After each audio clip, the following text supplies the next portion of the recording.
All right, problem of the day 17 was a lead into this next chapter, and we're going to cover substitution reactions. But a lot of this is fairly intuitive. So what I wanted you guys to do last night was to try to use arrow pushing to go from our starting materials to our products through a multi-step reaction. So does anybody have an idea for the first step? What should we do? Leaving group falling off? I think that's perfectly reasonable. All right, so I'm going to draw this leaving group falling off. And now we've got a carbocation. What sort of carbocation is this? Primary. Okay, so we've got a primary carbocation. Is that stable or unstable? Unstable. Unstable. What can we do to make this primary carbocation more stable? Rearrangement or a 1,2 methyl shift. So in this next step, what we can do is we can take a full methyl group and we can slide it over. So this is specifically called a 1,2 methyl shift, meaning we're moving a methyl group from one carbon to the neighboring carbon. You can't move a methyl group more than one carbon over. So we're doing a 1,2 methyl shift. All right, we're almost there. We've got this group. So now we've got our tertiary carbocation.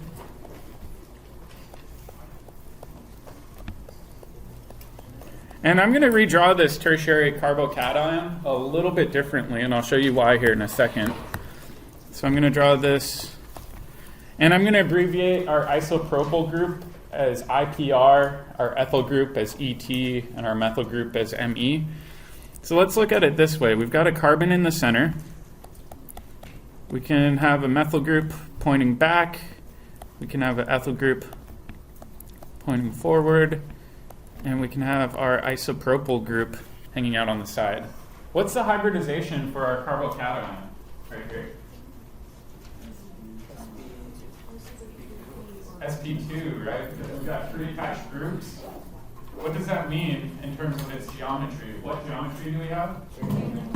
Trigonal planar, which is why I've drawn this as trigonal planar. You can think of this as sitting flat and perpendicular to the page. What orbital do we have that we need to pay attention to? Yeah, an empty p orbital. So this carbocation has this empty p orbital that's sticking straight up and straight down, and it's empty. So we can think of this as being an empty p orbital. The positive charge resides on both sides of the orbital at once, right? So in this last step, what we can do is we can think about the chloride that's floating around in solution. Which side do you think this chloride is going to attack? I'm going to even draw the chloride over here. Do you think it's going to attack the top face of the p orbital or the bottom face? Ah. Let's think about it. Imagine you're the chloride anion. You really want to go into a positive center. Do you care whether or not it's this low or that low? No, they're practically the same. Each approach is equally as accessible. So what can happen is you can either have a top side attack or you can have a bottom side. So if we do this, we actually get a couple different products. So let's imagine our top product where we've got a chlorine sticking out here. Then we've got our isopropyl group out over here. Then we've got our ethyl group there and our methyl group back. So this would be our top side product. All right, let's look at our other product, but this time we're doing a chlorine attacking from the bottom. So the chlorine will be underneath. We've got this isopropyl group over here. We've got this ethyl group sticking up and our methyl group sticking back. So this would be our bottom side.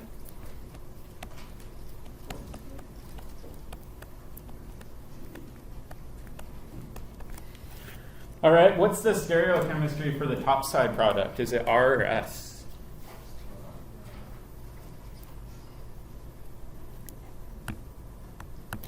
What do you guys think for the left-hand side? Or sorry, the top side product on the left? S. So chlorine's highest, isopropyl will be next, ethyl's third, so we rotate left. So this will be our S product. What about the one on the right? R. What's the relationship between these two potential products? They're enantiomers. They're non-superimposable mirror images, right? We've flipped all of the stereocenters in this molecule. What do we call it when we get a 50-50 mixture of enantiomers? It's racemic. Are racemic mixtures optically active? No. This is something that confuses a lot of people because they'll say, well, the topside product's chiral. It's optically active. But remember, it's spinning it one direction. Its enantiomer is spinning it in the opposite direction. When you mix those in a 50-50 mixture, make it racemic, they cancel out each other's optical activity and you see no observed rotation. So for this bottom one, there is no observed rotation. Product mixture is racemic. All right, let's go back and take a look at this, though. Yep. Can I make like a suggestion? All right. Anytime there's a question like that, can you let us know if it's like in solution or not? Or should we just know that ahead of time? 'Cause I think a lot of the class was just confused on like the specificity of the question. So even if it's not in solution, it would still be a racemic mixture of products. Okay. That would be a meat reaction. But the key is whenever you have a carbocation intermediate, you go through a trigonal-planar intermediate. And that means that your nucleophile can attack from either face. And we're going to see this a lot with our substitution reactions. Don't worry, I'm going to grade gently on this bottom portion. I wanted to get you guys thinking ahead, though. All right, so let's go back. And we said the iodide fell off. Why doesn't the iodide attack into the p orbital? Why does the chlorine prefer to attack that p orbital? Which one's more stable, I minus or Cl minus? I minus. Why? It's bigger. We can think about conjugate bases, right? It's got the bigger atomic radius. That means it's more stable. Things that are more stable are less reactive. Chloride, on the other hand, has a smaller atomic radius, meaning it's the less stable conjugate base and therefore more reactive. So that's the reasoning behind this. But this is a classic example of one of the more challenging substitution reactions, but most of you guys I saw that came to my office were able to rationalize the arrow pushing going from starting materials to products. So even though this is a hard chapter, chapter 7, a lot of it can be deduced, meaning you can just kind of work your way through a lot of the problem solving. So let's go on to chapter 7 and talk more about substitution.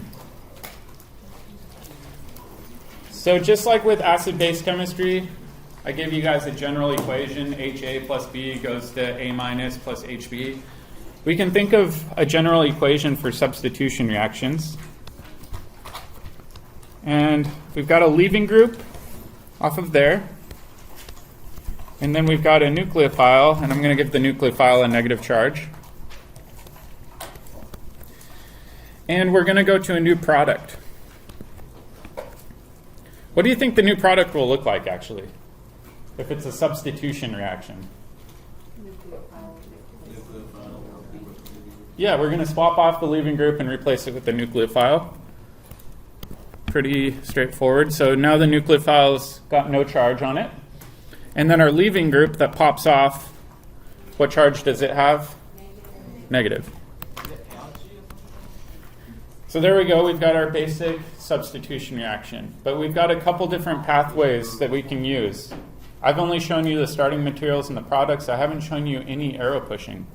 So what I want you guys to do is to come up with one option for your arrow pushing.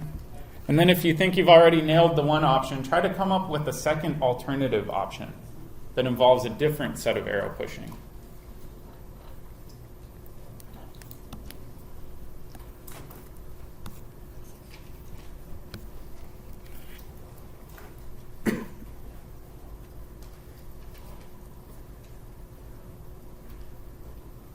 I'll give you a hint. One of them is similar to our problem of the day.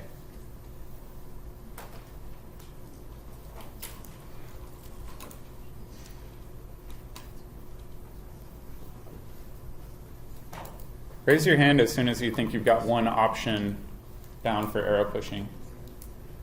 right, I'll give you guys another minute to work on this. And I'm going to redraw the starting materials to save some time.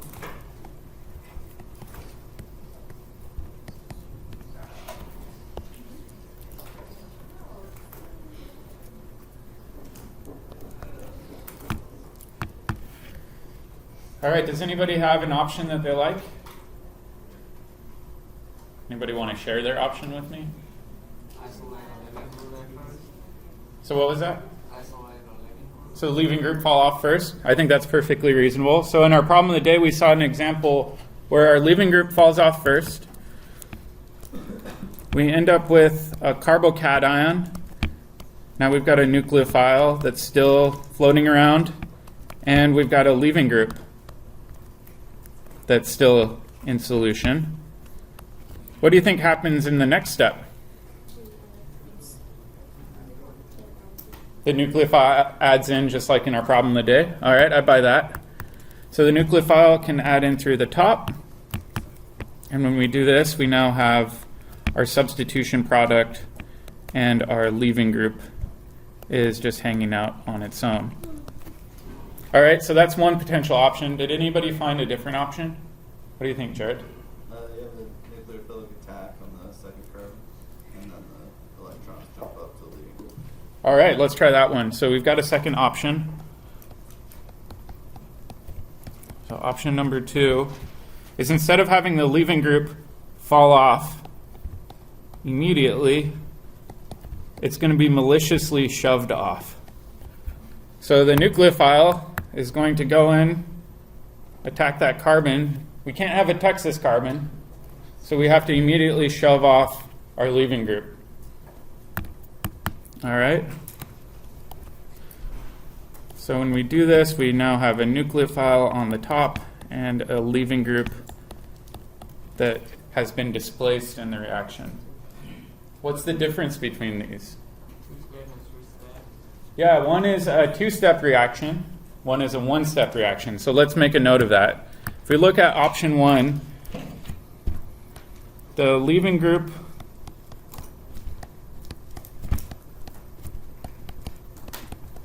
falls off first,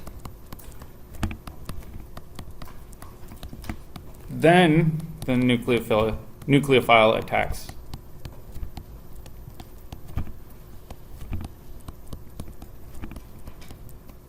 And we said this is a two-step reaction. If we look at the second one, we said that the nucleophile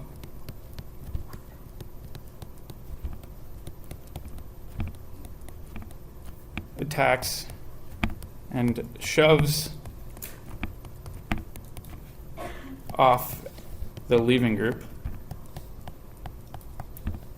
And does this happen all at once? Yeah, it happens all at once. And so what we call this is a concerted reaction. We're making and breaking a bond at the exact same time. We're making the bond to the nucleophile and carbon, and we're breaking the bond from the carbon to the leaving group. So we'll call this concerted.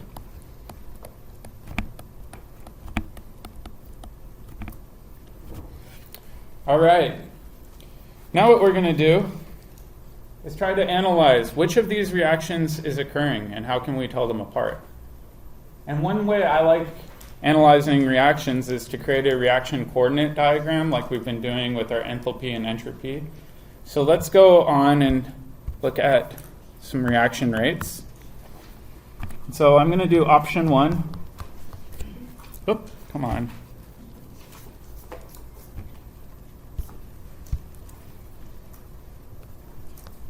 So option number 1 was where the leaving group fell off first. So let's kind of rewrite what occurred with option 1. We said we had our leaving group, and then our leaving group kind of fell off on its own. And let's draw the transition state where that bond's half broken. And then whenever you draw a transition state, you want to put boxes around it, or brackets, I should say. And then put a double dagger next to the bracket to indicate that there's a transition state. And in this case, the leaving group, as it falls off, does it become more positive or more negative? More negative. So we'll show this with a delta negative. and this carbon's becoming more positive. So we go through a transition state, then we go through this carbocation, and then we said that a nucleophile will come and attack this carbocation. When we do this, we're going to have a new transition state where we're making a bond.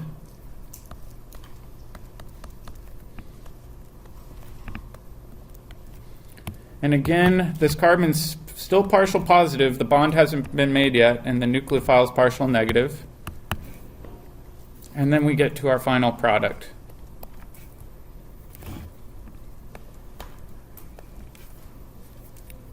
We've got Nu plus Lg minus. All right, so we've got two different transition states, and we've got some intermediates to worry about. So let's make our reaction coordinate diagram for this. Is that one in brackets not a transition state? The transition states are the ones in boxes, and you want to include that double dagger in the top right-hand corner to indicate that it's something you can't isolate. It's just showing how the bonds are made and broken in the reaction. So we've got energy on this side and Gibbs free energy, so we're lumping together enthalpy and entropy. And then we've got reaction progress over here.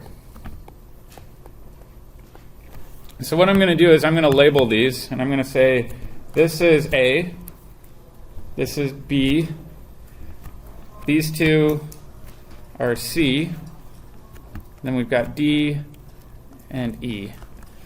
So we've got a bunch of different stuff floating around in solution, right? A, B, C, D, and E. Let's show these on an energy landscape. So let's say we've got A right here. Do you think it's going to take energy for A to go to B?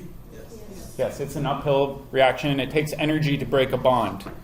So we're going to go up from A all the way to B. So I'm going to label B up here. B is a transition state. So that means it's going to be at the crest of the hill. And then do you think it's becoming more stable as we're going down to C? Yes, because in this case, we're going into some sort of well that's an intermediate. So we'll go from A to B to C. And why do you think I put C as a higher energy than A? Yeah, exactly. If we look at intermediate C, it's got a positive charge on that carbon. That makes it a lot less stable than A.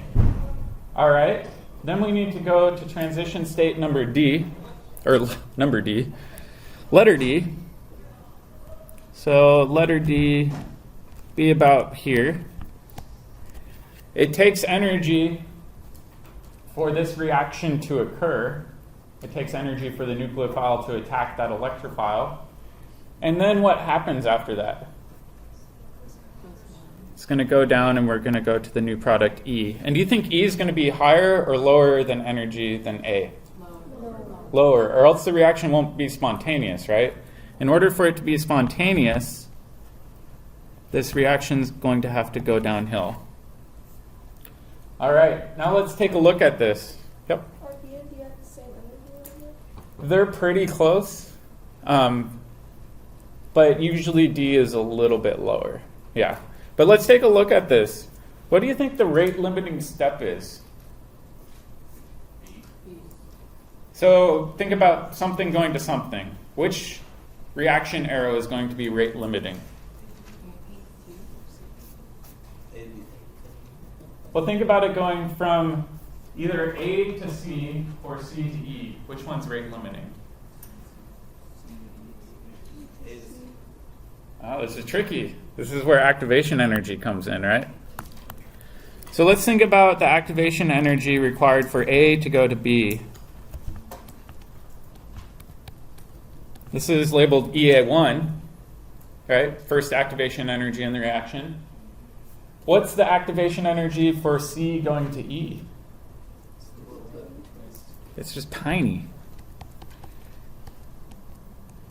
So we could label this as EA2. Based on this, what's rate limiting? A to C. So when we look at A going to C, we're saying it's rate limiting for that leaving group to fall off and form the carbocation. So let's write that down.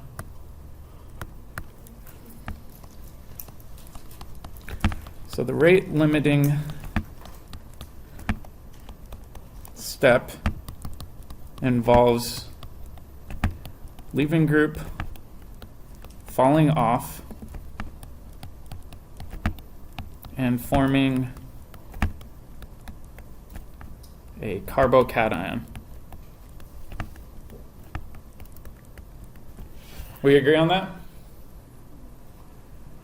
Okay, so now let's take a step back. Does the nucleophile play any role in A going to C? No, the nucleophile doesn't come into play with this reaction until we get from C going to E. But that's not rate limiting. So let's take a look at the rate equation that we could hypothesize for this.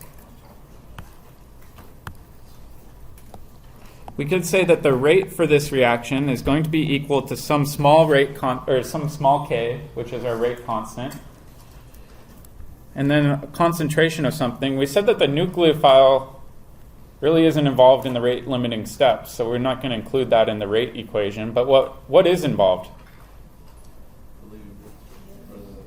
Just the electrophile itself, right?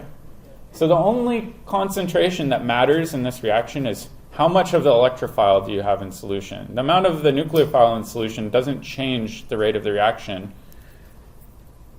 So we'll say electrophile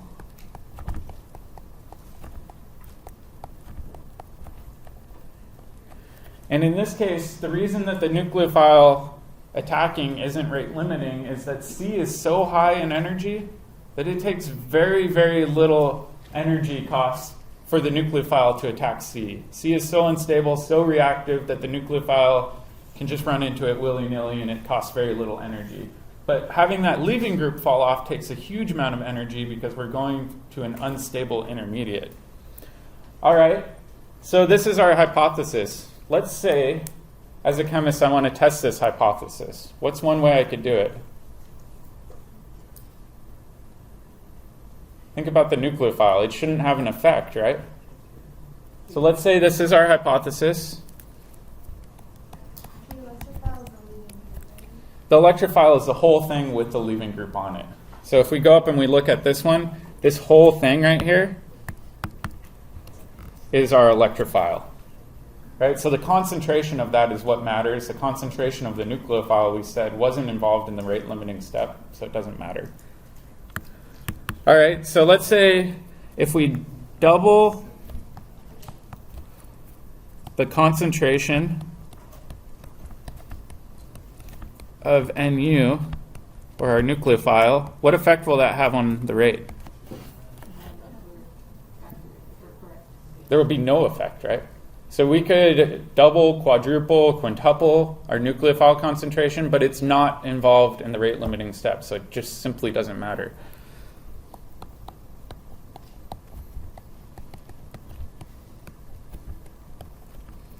No effect.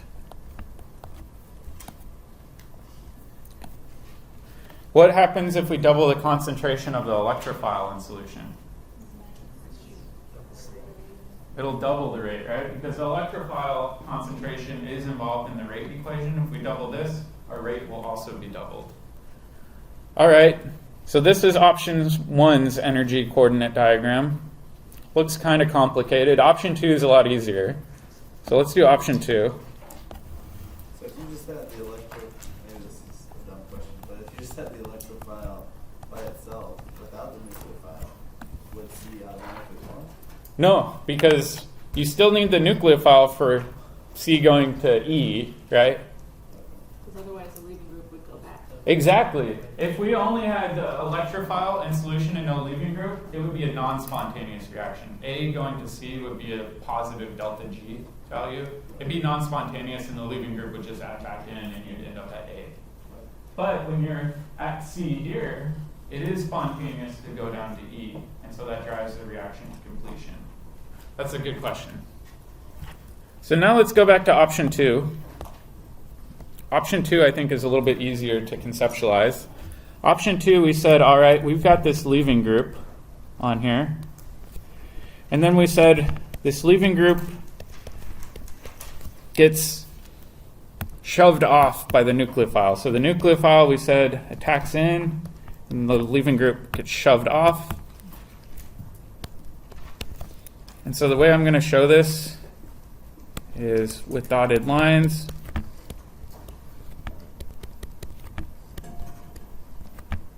This is our transition state, so we're making the bond between that carbon and the nucleophile, so I'm showing it as a dash line.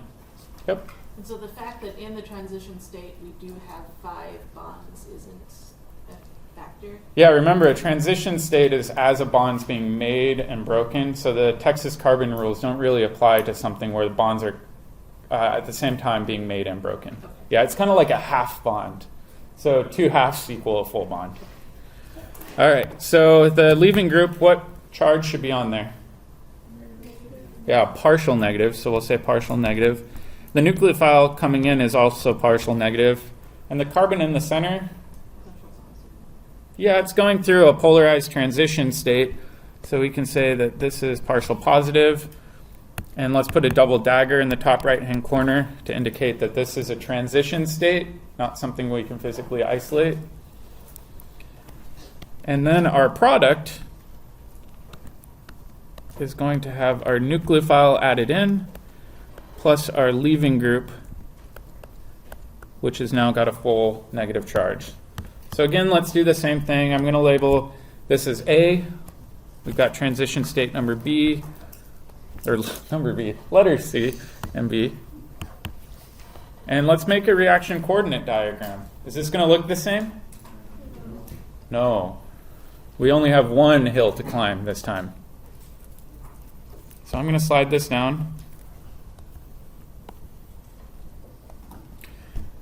We've got energy on this axis, and we've got reaction progress on this axis, and I'm going to arbitrarily assign A to here. Is it going to have to go uphill for A to get to B? Yes. We're breaking and making some bonds, going to a high energy transition state.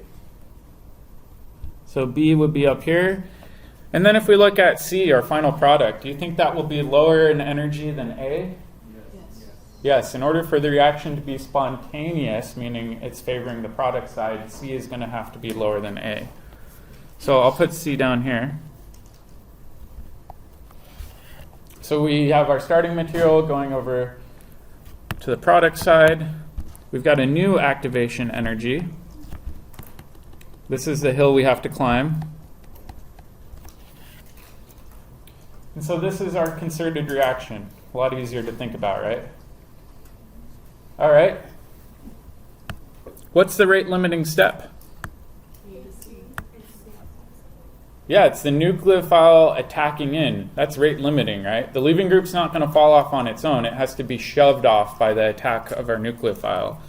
So in this case, we could say the rate limiting step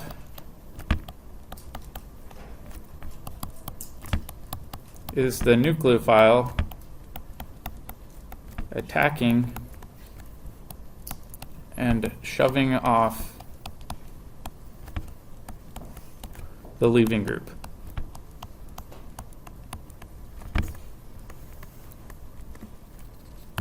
All right, now let's do the same thing we did before. Let's try to hypothesize what our rate equation will be for this reaction.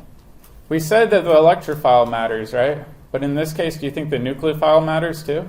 Yes. Yeah, because the rate depends on the collision between those two things. Your nucleophile colliding with your electrophile is the rate limiting step. So let's write down our rate equation. So rate equals little k, which is our rate constant, times our concentration of our electrophile. And is that it? Yeah, our concentration of our nucleophile. Is this first order or second order? It's second order. Okay, let's do the same game we said before. What happens if we double the nucleophile concentration now? It doubles. So if we double the nucleophile concentration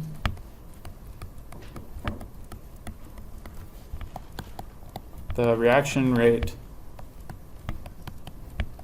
will double.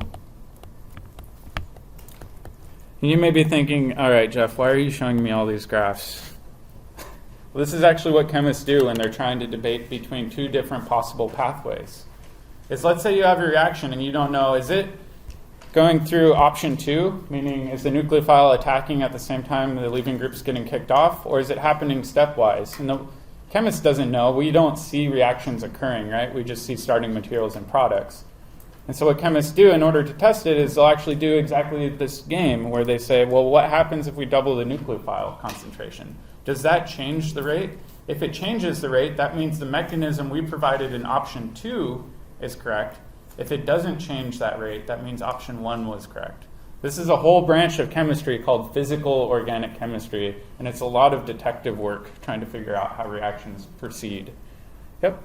I'm confused why we have the concentration for nucleophile in this one, but we didn't have it in the previous one. So in the first one, the only thing that mattered was something falling off of the electrophile. So the electrophile's concentration mattered exclusively.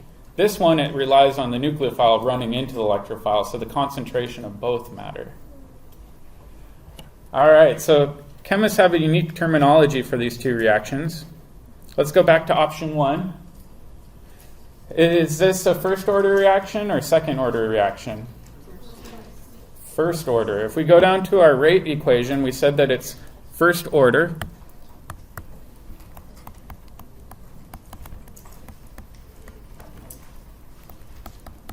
And so what scientists call this as a shorthand is they say it's a substitution reaction, so they do a big S. It's nucleophilic substitution, so they do a subscript N. And then they say it's a first order nucleophilic substitution reaction, and they put a 1 up here. So this is known as an SN1 substitution reaction. A lot of substitution reactions proceed through this mechanism. And then if we go down to option 2, we said that this is second order. What do you think this reaction is called? SN2.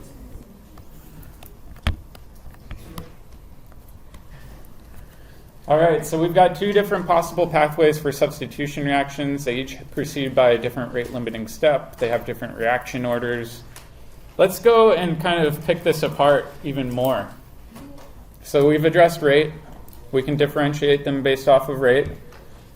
But we can also look at stereochemistry, your guys' favorite thing. So let's take a look at stereochemistry. So first one I'm going to do was our option 1 mechanism. What was that reaction called for option 1 again? SN1. So I'll say option 1 was SN1. We'll underline that. There we go. And I'm going to make up a new molecule. All right. This molecule has an isopropyl group here, an ethyl group out here, pretty similar to our problem of the day. Got a methyl group sticking out right here, and our iodine going back. What's the first step for an SN1 reaction? Yeah, leaving group falls off. So even if you have nucleophile around, it's not doing anything. It's just sitting there. Let's actually pick a nucleophile. This time I'm going to pick Cl-, just like our problem of the day. It's not doing anything. Cl- is just floating around. Our rate limiting step is this iodine falling off. And now we go through this carbocation intermediate, where we've got a carbon here, we've got an isopropyl, we've got an ethyl group kind of sticking back, and a methyl group sticking forward. We still have our chloride here, and our leaving group that fell off is right there. Let me clean this up a little bit. There we go.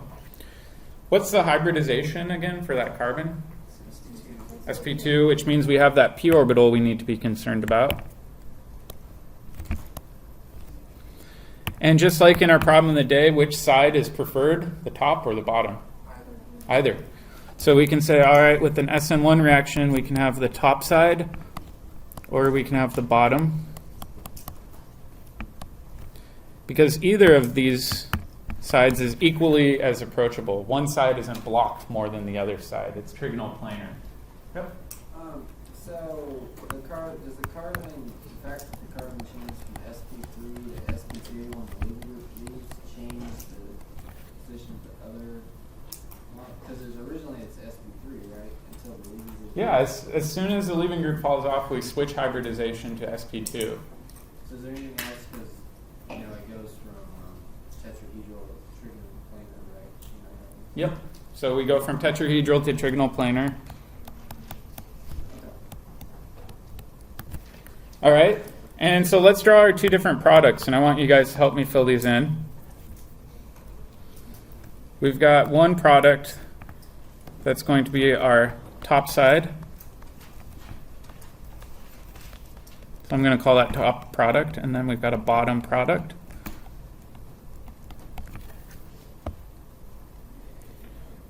So let's fill this in. We've got a chlorine sticking up here. Oops. Come on, surface, give me more room. Got chlorine sticking up. We've got our isopropyl group here. Our methyl group is right there.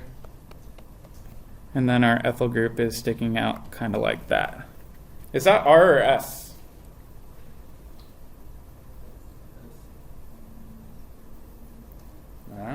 Where's our lowest pointing priority? Towards us. So we go chlorine to isopropyl to ethyl clockwise, but our lowest priority is pointing forward. So this would be S. So if we look at this, we get, S. And then our bottom product, we said, all right, the chlorine could attack from our bottom face, resulting in our isopropyl kind of moving up there. And then we could have this ethyl group kind of hanging out over here. Is this product going to be R or S?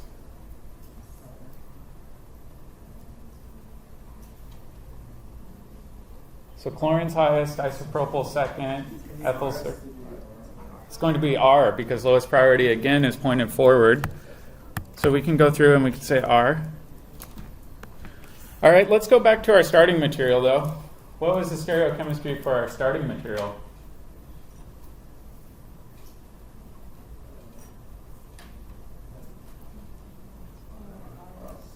It looks like R to me. Iodine would be first, isopropyl second, ethyl third. So we're going counterclockwise, but lowest priority is pointing forward. So this should also be R.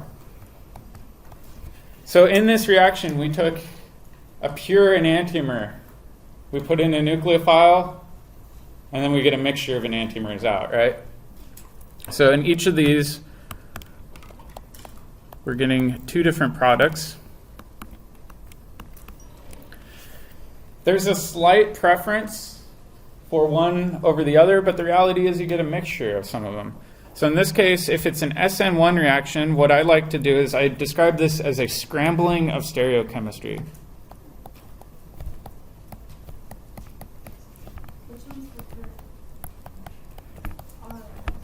Oh, just 1 second. Let me finish writing this down.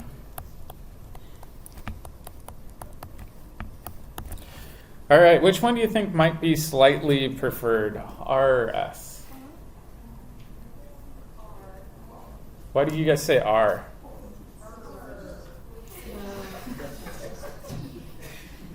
Because it puts the chlorine opposite the... Because that's the way it was oriented when it was first broken apart. So Well, think about it this way. If your iodine is falling off, it's still going to be in close proximity to the right-hand side here, kind of blocking that approach as it's falling off, which means your nucleophile has an easier approach coming in from the opposite side. So there is a really, really slight preference for inversion of stereochemistry.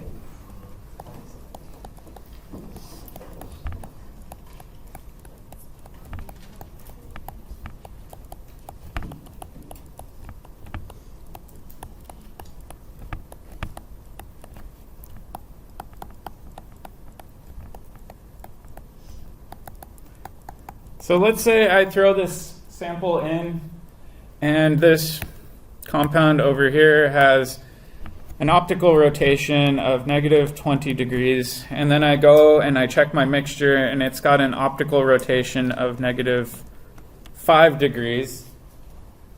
That would make sense, right? If we only formed one enantiomer, we would expect it to be negative 20 or positive 20, not somewhere in the middle. The fact that we've lost optical activity indicates that we're scrambling that stereocenter. And so this is another way that chemists check to see whether or not the reaction was SN1 or SN2. If you lose some of your optical activity, that supports the SN1 mechanism, not the SN2 mechanism.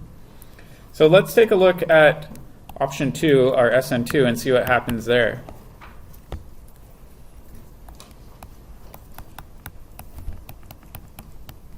Option number 2 was our SN2. And with this one, I'm going to take an example here. So I'm going to call this example A. And we've got a bromine here, got an ethyl group down here, got a hydrogen back here, and a methyl group right there. And same thing, I'm going to redraw example B down here. Exact same situation, but again, we have to decide a little bit about how this nucleophile is approaching our electrophile.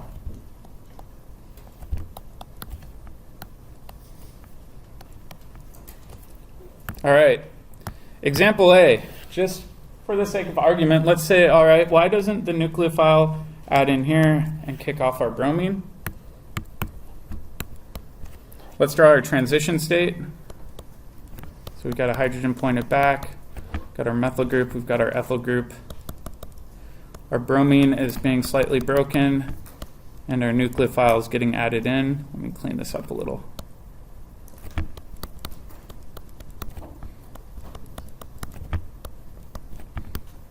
Oops. So this is one transition state. We could say this nucleophile is partial negative, partial positive. Or what do you think another possible option is? Does anybody have an idea? Yeah. So this was a front-faced attack. We're attacking at the same face of our leaving group. We could also attack from the back face, right? So let's have this option where we attack from the back side. And let's draw our transition state again. This time our hydrogen is sticking up, our methyl group's sticking back, our ethyl group's sticking down. We're breaking this bond to our bromine, and our nucleophile is adding in from this side. So we've got delta negative, delta positive. Which one of these transition states makes the most sense to you? The top one or the bottom one? Bottom one. Why do you guys think the bottom one makes more sense?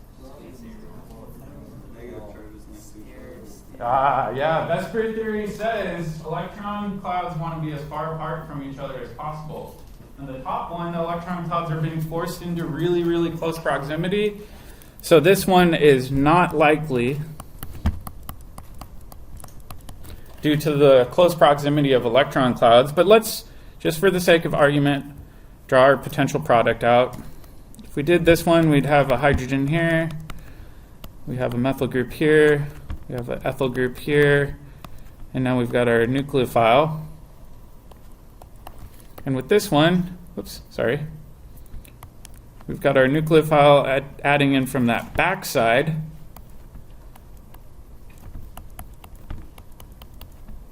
Got our methyl group flipping back like that, and then our ethyl group going down. So this one is much more likely.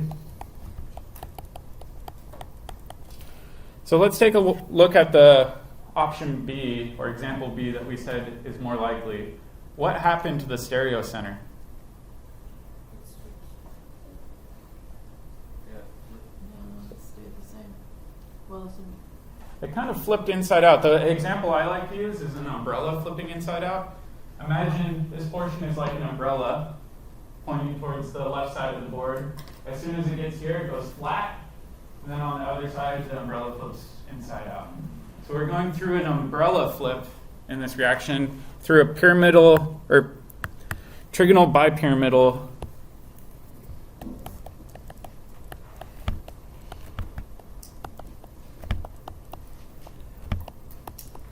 transition state.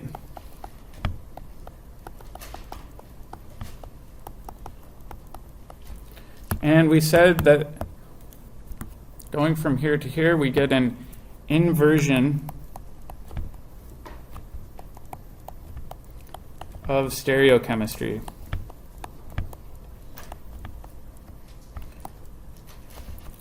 And I like the umbrella example.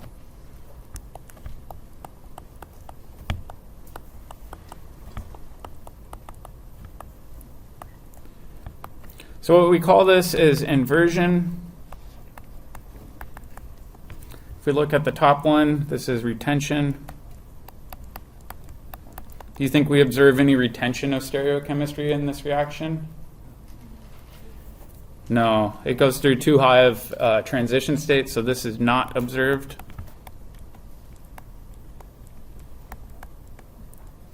However, if we look at the inversion, that's exclusively preferred.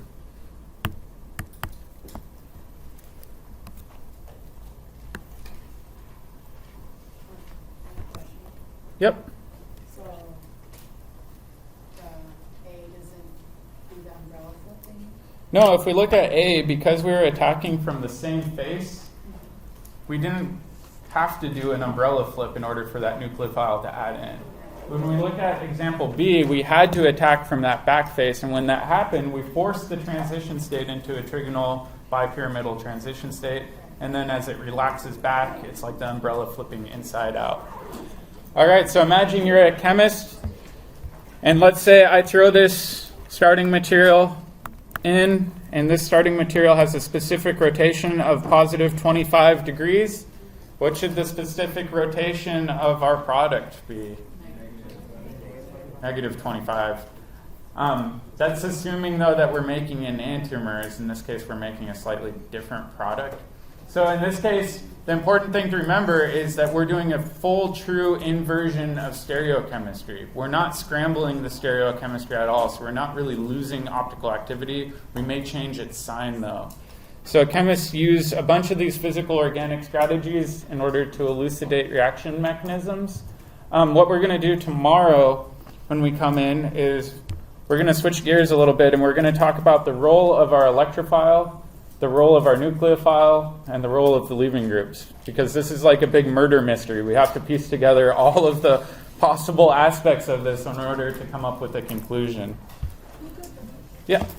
All right, for the problem of the day, I want to give you guys a small hint. Remember that a leaving group is really, really similar to a conjugate base, right? We want to look at the stability of our leaving groups. So I'll leave you guys with that hint.